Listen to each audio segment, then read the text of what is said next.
जल संचय हो, जल सिंचन हो, वर्षा के बूंद बूंद पानी को रोकने का काम हो, पानी संग्रह के लिए हम लगातार प्रयास करें।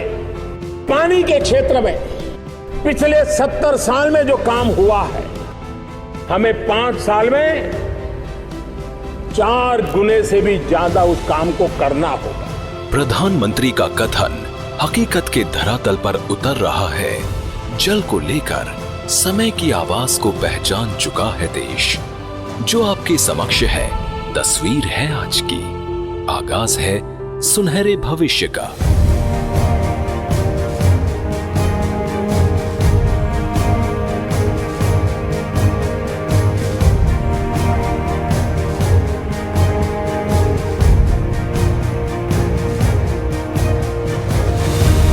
वक्त और जरूरत के हिसाब से नए सांचे में ढलकर महात्मा गांधी नरेगा स्थापित कर रही है।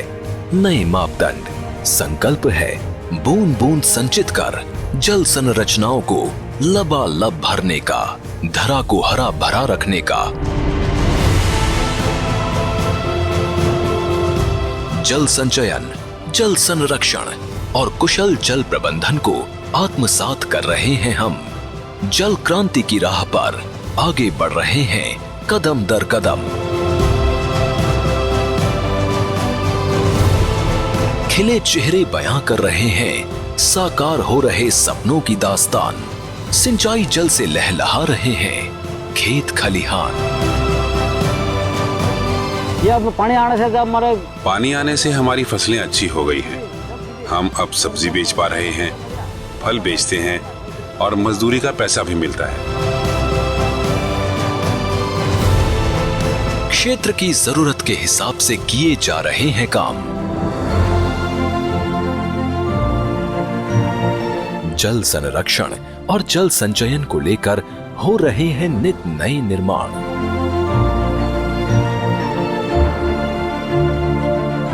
दायरे में सिमटा जल आईना है सुनहरे भविष्य का। जल की एक बूंद भी व्यर्थ न जाए, यही संकल्प है देश का। बदलाव की ये लहर चंद एक राज्यों तक ही सीमित नहीं, पूरा देश साक्षी है इस परिवर्तन का। जल संरक्षण से जुड़ी योजनाएं चाहे राज्यों की हों या फिर केंद्र की, महात्मा गांधी नरेगा से उनका तालमेल उभरा है संभावनाओं का एक नया स्रोत बनकर।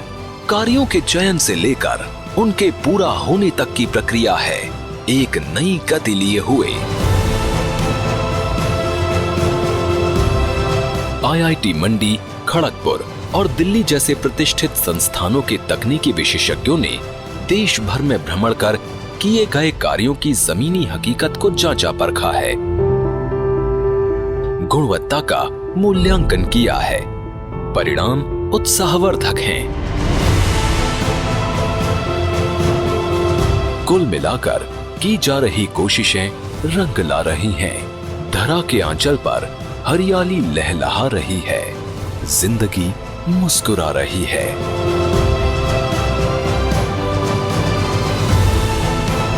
मंजिल अब दूर नहीं, कोशिशों का सिलसिला निरंतर जारी है। देश जल क्रांति के सकारात्मक दौर से गुजर रहा है, यकीनन।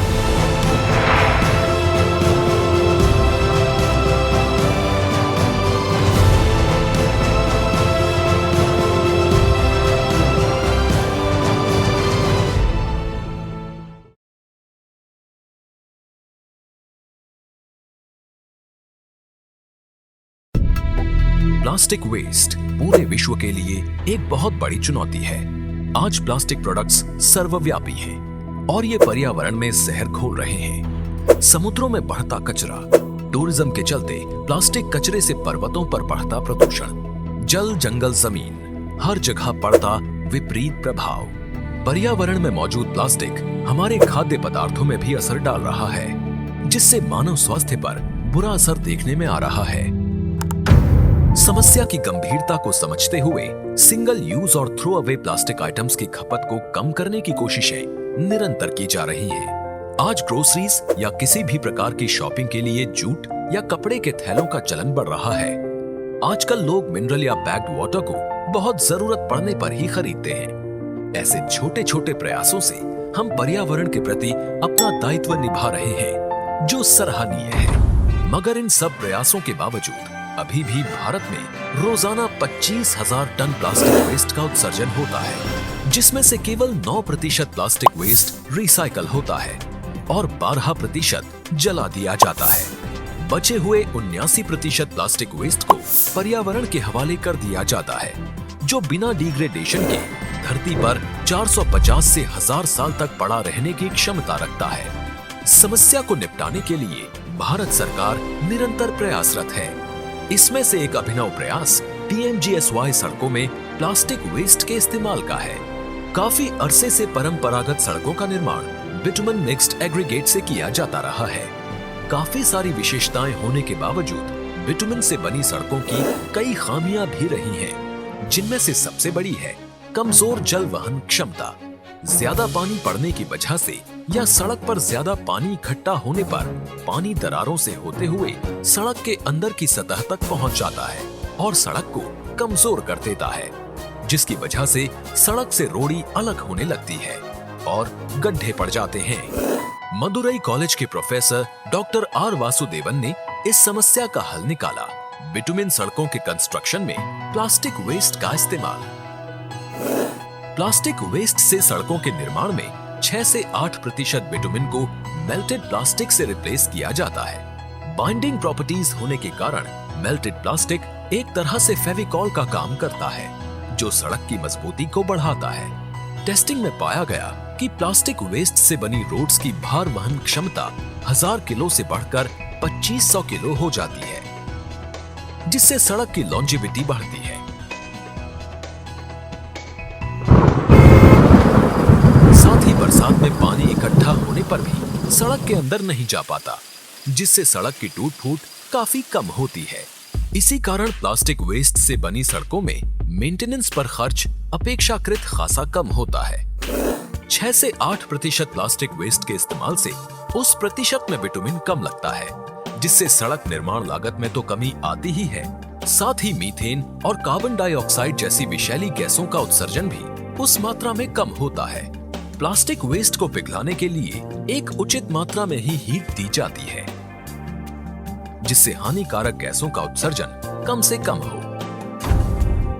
अब तक प्लास्टिक वेस्ट के इस्तेमाल से 13,000 किलोमीटर PMGSY सड़कों का निर्माण किया जा चुका है, जिसमें 5,740 टन प्लास्टिक वेस्ट की खपत हुई है और 8,677 टन CO2 एमिशन कम हुआ है, जो अनुकरणीय है।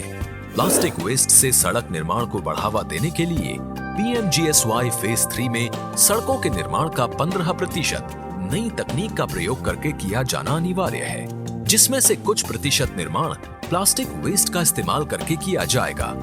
ये सब देखते हुए हम ये कह सकते हैं कि जहां एक तरफ छोटे छोटे प्रयासों से प्लास्टिक के इस्तेमाल में कमी आ रही है, वहीं PMGSY सड़कों में प्लास्टिक वेस्ट का इस्तेमाल पर्यावरण संरक्षण की दिशा में सराहनीय कदम है। ग्रामीण सड़कों का पर्यावरण अनुकूल निर्माण समय की मांग है, जिसके कारण ग्रामीण क्षेत्रों में अपेक्षाकृत अधिक मजबूत और लंबे समय तक टिकाऊ सड़कों का निर्माण संभव हो पा रहा है। सड़क जो बदल रही है गांव-गांव में विकास की दिशा।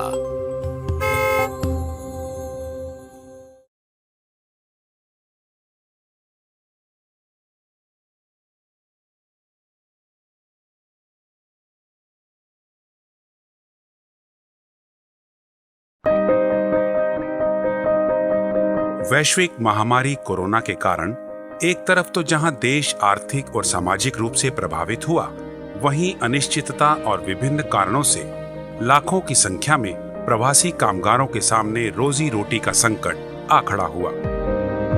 इस संकट की सबसे बड़ी चोट अगर किसी पर पड़ी है तो हमारे गरीब श्रमिक वर्ग पर पड़ी है। उनकी तकलीफ शब्दों में नहीं कही जा सकती।